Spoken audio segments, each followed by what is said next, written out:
நான் இப்போ சொல்ல போகிற விஷயம் உங்கள் மைண்டில் கொஞ்சம் கூட ஹிட் ஆகலை அப்படின்னா don't listen to my videos for ever. என்னன்னா நேற்று வரைக்கும் நம்ம எல்லாருமே ரொம்ப நைட் வரைக்கும் வெயிட் பண்ணி எல்லாருக்கும் விஷயம் ஹாப்பி நியூ இயர், நீங்கள் நினச்சதெல்லாம் நடக்கும், நீங்கள் சக்ஸஸ்ஃபுல்லாக இருக்கணும், உங்கள் ட்ரீம்ஸ் எல்லாம் நல்லா நிறைவேறணும் அப்படிங்கிற மாதிரி எல்லாருக்கும் விஷ் பண்ணிட்டு நல்லா எல்லா பார்ட்டிஸ் எல்லாம் முடிச்சுட்டு தூங்கினதுக்கப்புறம் இன்னைக்கு காலையில் எந்திரிக்கும் போது it's actually feels nothing. It doesn't feel like New Year.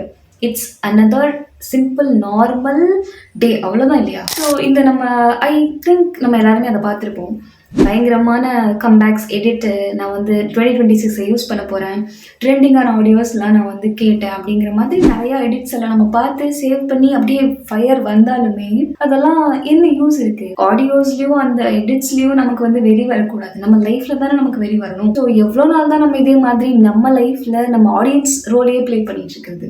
நமக்கான அந்த மெயின் கேரக்டர் ரோல், அந்த மெயின் கேரக்டர் எனர்ஜி அப்படிங்கிறது உங்களோட ஸ்டோரிக்கு உங்களுக்கு அப்படி எடுத்துக்கணும்னு தோணலையா? நீங்கள் உங்கள் கார்ட்டை பார்த்தாலே தெரியும், அதில் வாங்கணும்னு நினச்சி வாங்க முடியாமல் ஏகப்பட்ட திங்ஸ் அப்படியே இருக்குது. ஏன் அப்படி இருக்குது? நமக்கு ட்ரீம்ஸ் இருக்குது, பட் நம்ம அதுக்காக ஏன் ஓடணும் அப்படின்ற மாதிரி ஒரு தாட். ஸோ அதனால அப்படியே இருக்கும். Better take your role, play your role, use your main character energy. Hope you can understand. இல்லைன்னா மறுபடியும் நான் கங்க்ராச்சுலேஷன் சொல்லிக்கிறேன், because another year of like இந்த இயரையும் நம்ம வேஸ்ட் பண்ண தான் போகிறோம் அப்படிங்கிறது இப்போவே தெரிஞ்சிடுச்சு.